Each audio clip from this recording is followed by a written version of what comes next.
Cassettes.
की तैयारी तो कर ली, मगर माता सीता के बिना यज्ञ कैसे पूरा होता है। यज्ञ करने के वास्ते होने लगी तैयारी, बिन सीता के यज्ञ न होवे, मुनिवर ने बात उचारी। सोने की सीता बनी आसन दय श्री राम, विधि विधान से यज्ञ का शुरू किया है काम।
बताओ, श्याम करण का घोड़ा भगवान ने भेज दिया। सुंदर घोड़ा है खड़ा, शोभा कहीं न जाए, कलगी सिर पर सोहिती, नैन रहा मटकाए। श्याम करण था अश्व वो चमके जिसका रंग, चढ़ विमान पर शत्रुघ्न चला घोड़े के संग।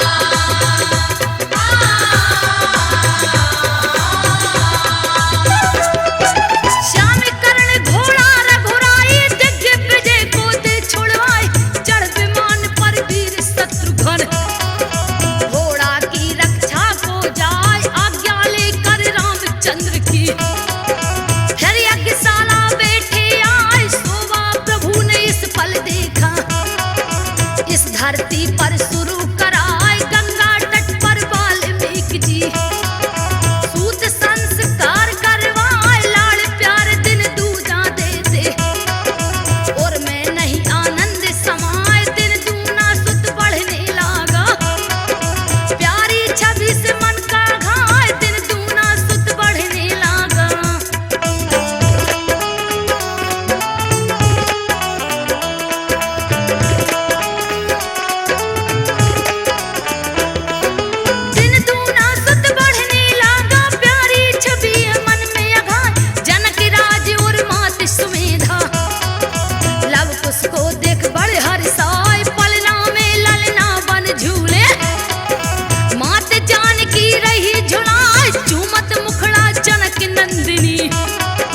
हृदय फूली नहीं समाए सखियां काम धाम में लग गई, कछु कमी होने ना पाए एक दिन लव को पलना में सीता, वाल्मीकि ढिग आई सुलाय जनक सुमेधा घूमन गए थे, उनको ज्ञात जरा भी ना मां से अश्विनी की बेला थी। आय हाय देखो तो सीता मैया आज कैसे लव कुश को झुला रही और कैसे खिला रही हैं।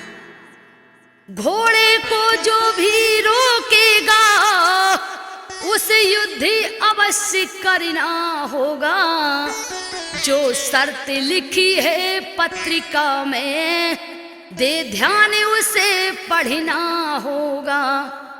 आगे आगे शत्रुघ्न रथ पर चले सवार, पीछे पीछे रथ के सेना चलती कर रही जय जयकार।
जिसका कोई ठिकाना ना है, मैं मानुष तन पाकर देखो, बालक छोड़ के चली नहाए, हे धिक्कार मेरे जीवन को।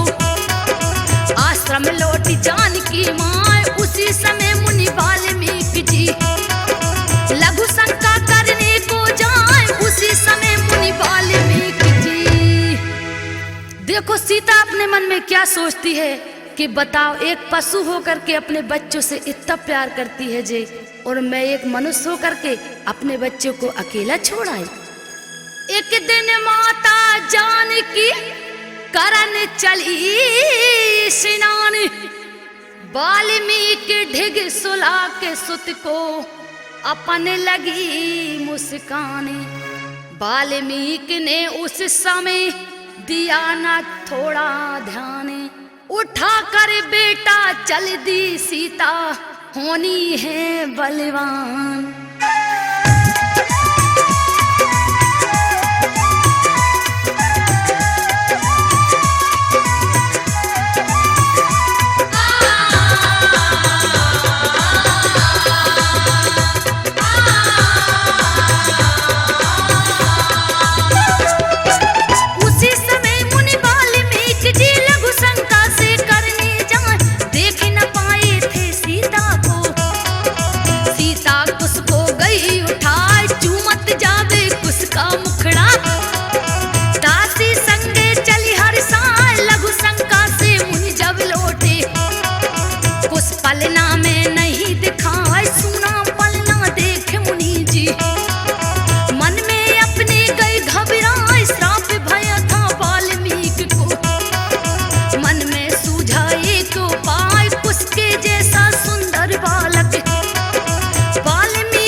सीता मैया अपने कुश को लेके चली गईं, मगर वाल्मीकि जी घबरा गए और मुनि वाल्मीकि जी अपने तपोबल से एक बालक बना दिया और पल्ले में लिटा दिया और सीता को देखते ही चौंक गए।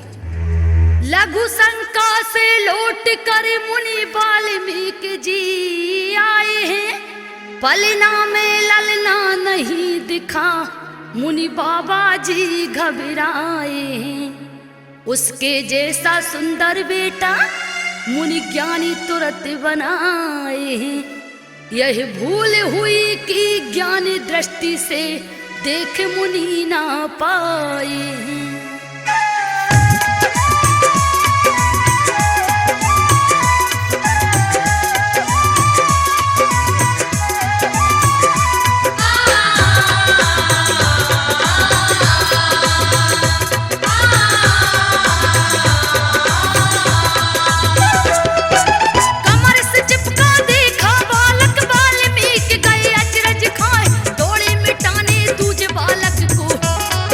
सीता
देखो तो सीता जी ने हाथ पकड़ लिया वाल्मीकि जी का और कहती हैं कि इस बालक को वहीं रहने दो, जे मेरा दूजा पुत्र हो जाएगा।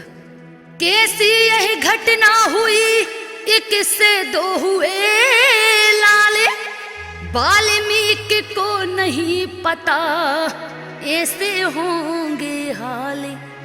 कैया लेकर आ रही बेटे को जनक दुलारी, मुनि बाबा को उस समय हुआ अचंभा भारी।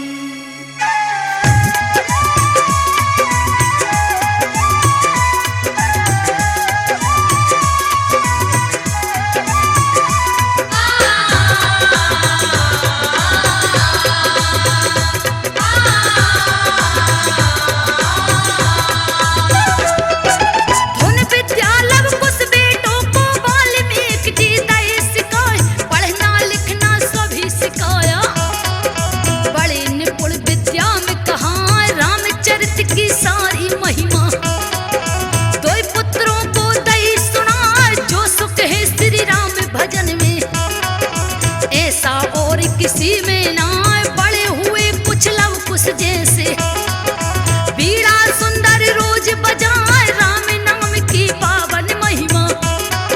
गा गा कर दो वीर सुना, जनक सुमेधा मुनि और सीता, सुनते ही मगन मुग्ध हो जाए, आंसू छलक पड़ी नैनों से।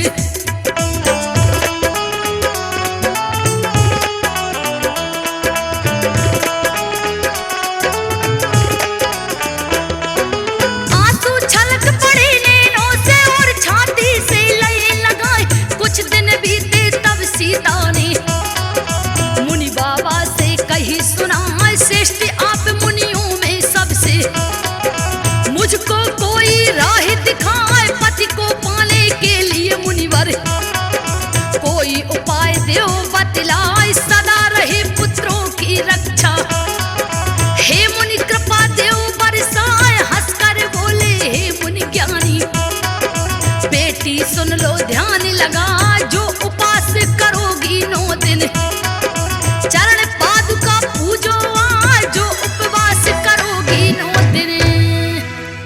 तो वाल्मीकि जी क्या कहते हैं सीता जी से कि बेटी सीता 9 दिन का उपास रखो तो तुमको पति अवश्य मिलेंगे। दोनों सिया के लाडले सीख लियो गुरु ज्ञान है, धनु विद्या में चतुर भये सूरवीर बलवान है। लव कुश की जोड़ी प्यारी है, माता के आज्ञाकारी है।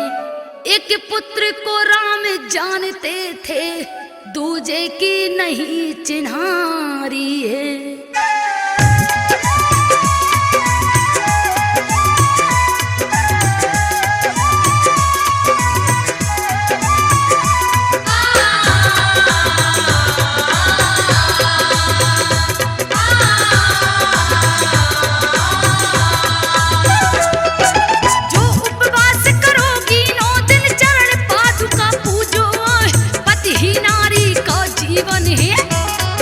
पति ही सब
सीता जी क्या कहती हैं कि हे गुरुदेव, कमल के फूल कहाँ मिलेंगे, मेरा व्रत कैसे पूर्ण होगा? कमल के फूल तो अवधपुरी में ही मिलेंगे। तो वाल्मीकि जी क्या कहते हैं कि बेटी सीता, चिंता मत करो, तुम्हारे सब कार्य पूर्ण होंगे। जनक नंदिनी से कहे वाल्मीकि के बात, धीरज मन में धारियो, तुम्हें मिले रघुनाथ। पति ही मंदिर इस मन का है, पति ही मंदिर इस मन का है, पति से बढ़े कोई न पूजा है। नारी के लिए पति सब कुछ है, पति जैसा देव न दूजा है।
सीता से क्या कहते हैं कि हे मैया, तुम चिंता मत करो, मैं तुम्हें फूल जरूर लाऊंगा।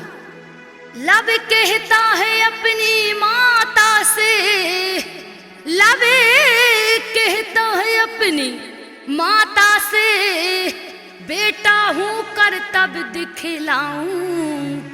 गर कोई वस्तु तुमको चाहिए, पल छिन में मां लेकर आऊं। यही कमली अयोध्या में ही मिले, बिन राम की आज्ञा बिन मुश्किले। तुम हो नादान मेरे बेटे, भेजूं तो डराता है मेरा दिल।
बालक से, अरे मूर्ख बालक, किसकी आज्ञा से बगिया में घुसा?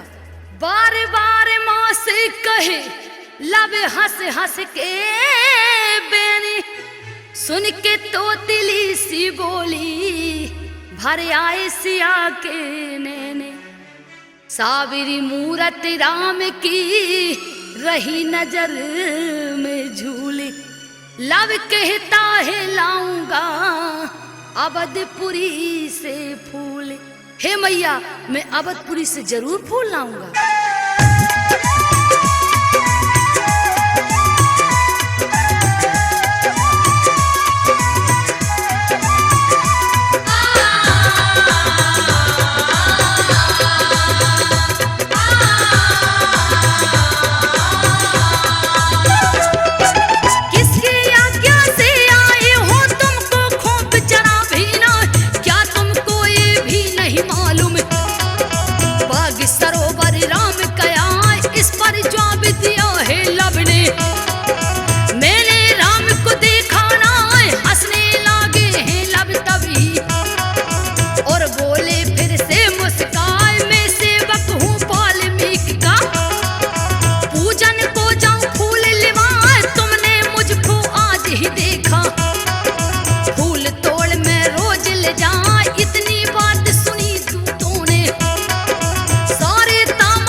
तो लब क्या बोलते हैं सैनिक से कि तुम मुझे मारने आए हो, तुम मुझे मारोगे? जाओ अपने राम से कहना कि मैं कमल के फूल लेके जा रहा हूँ। पहरा देते रोज को बाग में पहरेदार, पर लब को कुछ डर नहीं है कितना होशियारे। तोड़ लिए थे कमल के पूजन के हित फूल, क्रोध में पहरी बोलते तुमने की है भूल।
तो सैनिक राम दरबार में जाते हैं और राम प्रभु से क्या कहते हैं कि हे प्रभु, वो बालक तो कहता है कि मैं कल फिर आऊंगा फूल तोड़ने।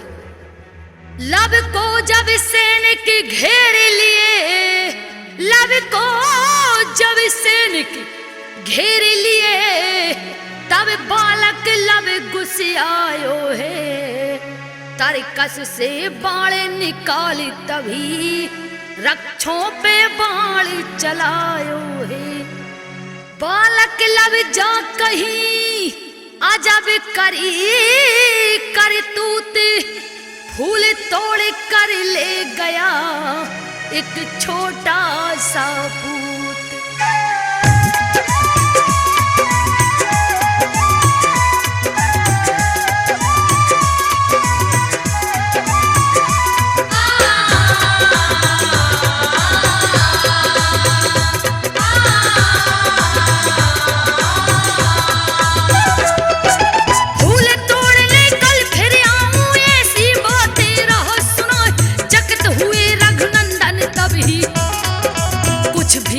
समझ ना आए हाथ फेरे रहे जो मूछन थे, सब ही गए होश में आए, यहाँ फूल लेकर लब आई। माँ सीता को दिए कहा अवधपुरी का हाल मात से, हे लब ने फिर कहा सुनाए नौमी का दिन जैसे ही आया। रामचंद्र जी कहे सुनाए हुक्म दिया बहुतक दूतों को, बाग में पहरा दिया लगवाए, समय का ख्याल बना था लोगों को।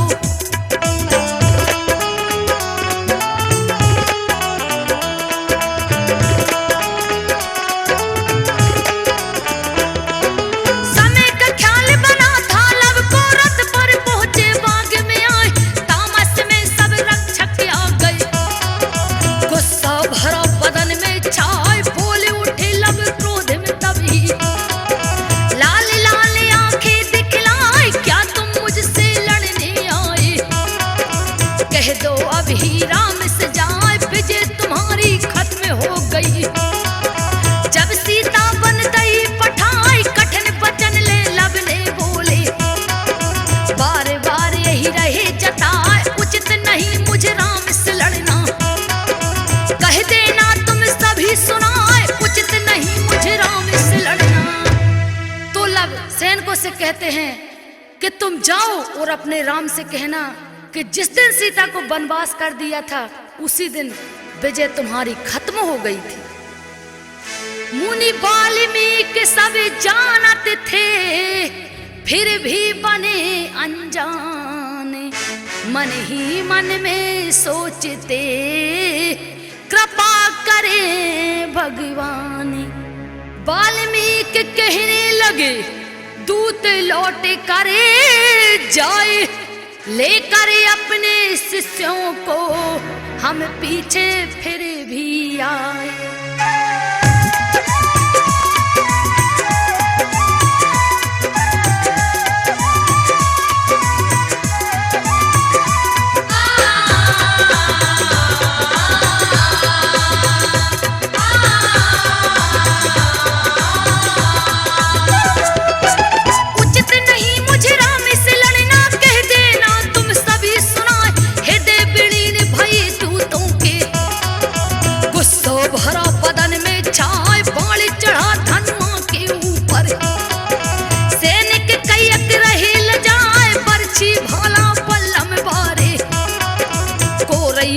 रही तर्राई, क्रोध बरा है लब को भारी, अपना धनुष लिया है चढ़ाए, बाण खींच तरकस से पहने, और दूतों पे दय बरसाए, कई घायल कई मूर्छित हो गए, कई अक गिरे राम ढिग आए, छोड़े बगीचा योद्धा भागे।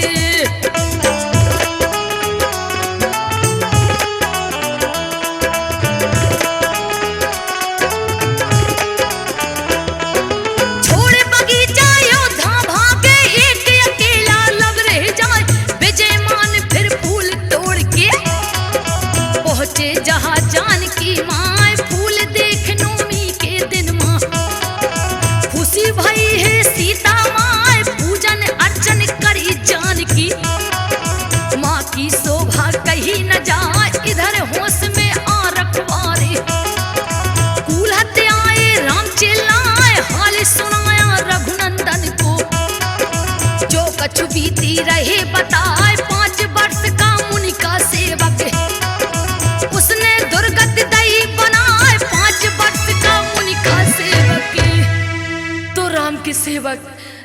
दरबार में गए चिल्लाते हुए, हे प्रभु बचाओ, वो 5 वर्ष का बालक हम लोगों की जे दुर्गति कर दी है।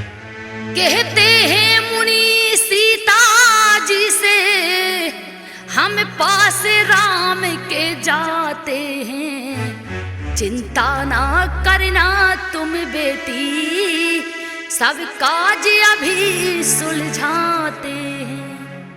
लव कुश को तब मुनि बाबा ने यही अपनी सीख सिखाई है, कुछ लोभ अगर वो दे तुमको, लेना नहीं दो भाई है।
वाल्मीकि जी कहते हैं सैनिकों से कि तुम लोग जाओ वापस, मैं लव और कुश को लेकर जरूर आऊंगा।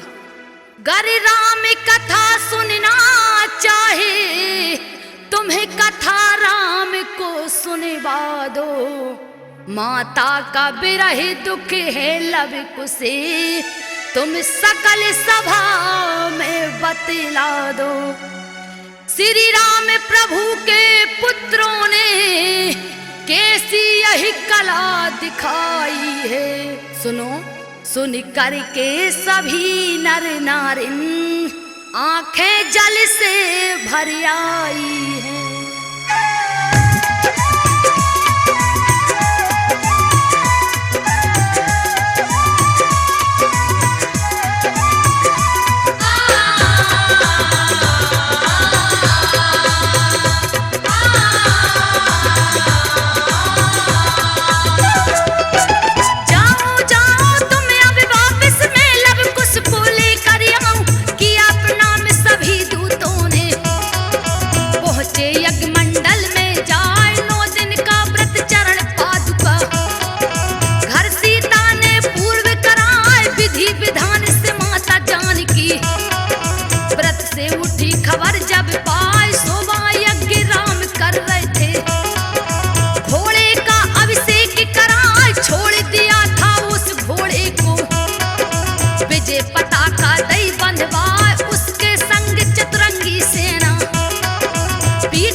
एक श्यामकरण का घोड़ा छोड़ दिया और उसके गले में एक पत्र भी बांध दिया। बड़े प्रेम से राम ने लव कुश को बुलवाए हैं, कुछ क्षण के लिए यज्ञशाला के सब काम प्रभु रुकवाए हैं। देख रूप दोनों बालक का चकित भये नर नारी, हस्तन मुख फुलवा झरे रोबत असुअन धारी।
लव और कुश के रजवाड़ी कपड़े उतार दिए और भगवा वस्त्र पहना दिए और राम के पास भेज दिया। नन्हे नन्हे हाथ हैं नन्हा इनके पावे, लव कुश का सुंदर सा तमाशा देखे सारा गांव।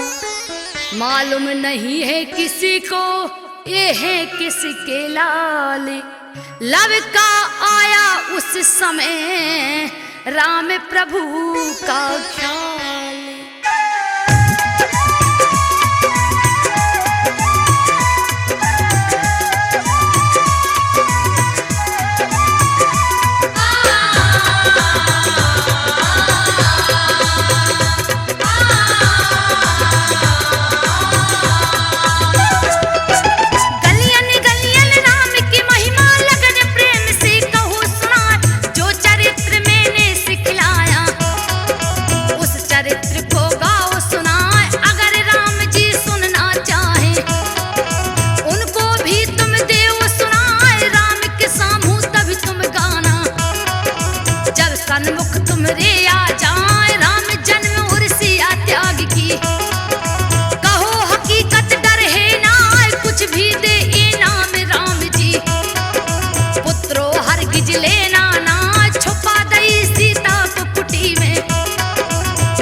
यज्ञशाला के सामूआ यज्ञ संबंधी काम राम ने कछ क्षण को दिए बंद कराए दोनों बालक यज्ञशाला में, बड़े मान से लिए बुलाए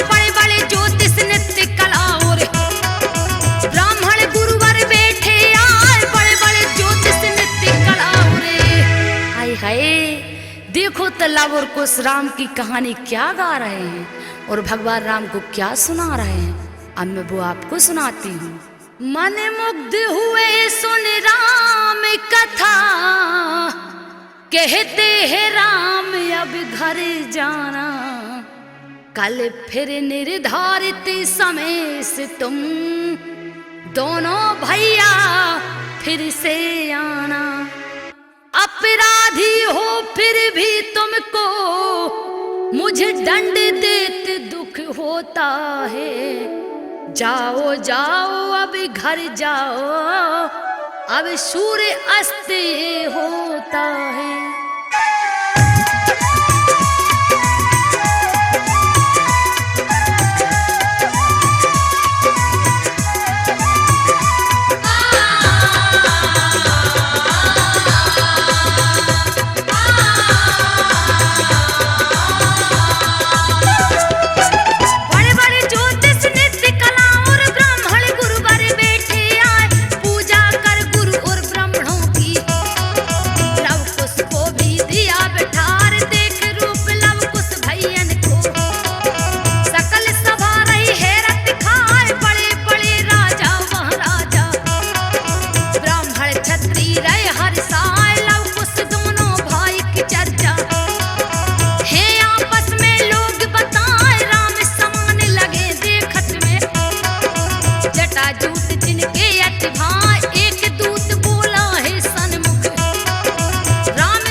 राम भगवान से कहा, हे प्रभु, यही तो है वो बालक लव जो अपने यहाँ बाग में उत्पात मचा रहा था। तो लव और कुश ने क्या चतुराई करी, मोहरे असर भी भरत देते हैं, लव कुश करे इंकारी, सोचे मन में भरत जी यही बालक हैं होशियारी, किस माता ने जन्म दियो, किस माता ने जन्म दियो है, किसने दीनो ज्ञान, देख रूप भगवा वस्त्रों में दुखी हुए भगवान।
हे बाल को ये मोहर असरफी लेते जाओ।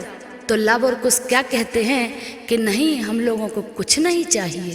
बालक बालक खेलते लव कुश जिनके साथ में, उसी समय वही अस्ब पहुंच गया, पकड़ा लव ने हाथ में। पकड़ के घोड़ा बांध लिया है, आए शत्रुघ्न पास, पत्र में जो पढ़ लिया है लव ने, युद्ध करने की आस।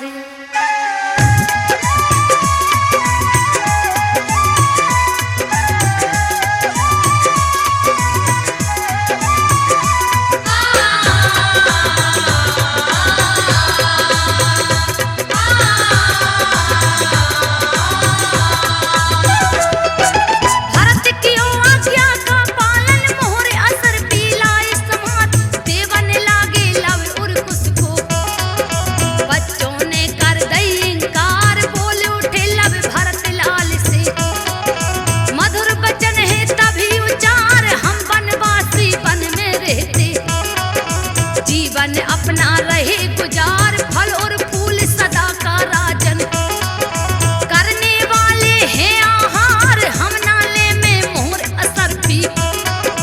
इसमें खतरा बढ़े अपार, आशीर्वाद हमें राजन जी, हरदम मिलता रहे तुम्हार, चल दिए पर्व कुटी दोई भैया।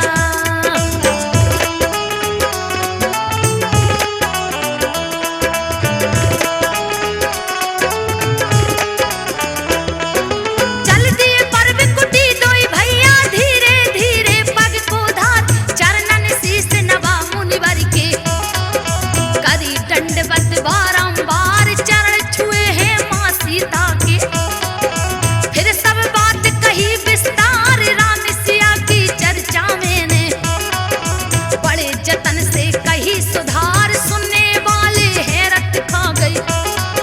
वहां पर हुआ बड़ा सत्कार, पीठ ठोक रहे हैं मुनि ज्ञानी, लव कुश जैसे राजकुमार, वाल्मीकि गए गंगा सपरन, खेलन आए मुनि कुमार, वाल्मीकि गए गंगा सपरन। तो देखो लव और कुश गुरु वाल्मीकि जी से कहते हैं कि गुरु जी जो आपने कहा था वो मैंने वहां किया, और माता जी से भी बताते हैं।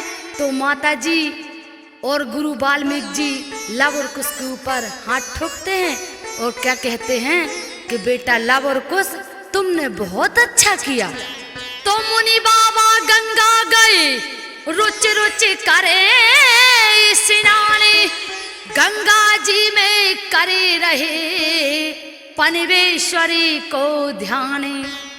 लौट के आए जब मुनि सुना सिया ने हाली, घोड़ा पूजन यज्ञ का तो पकड़ा मेरा लाल।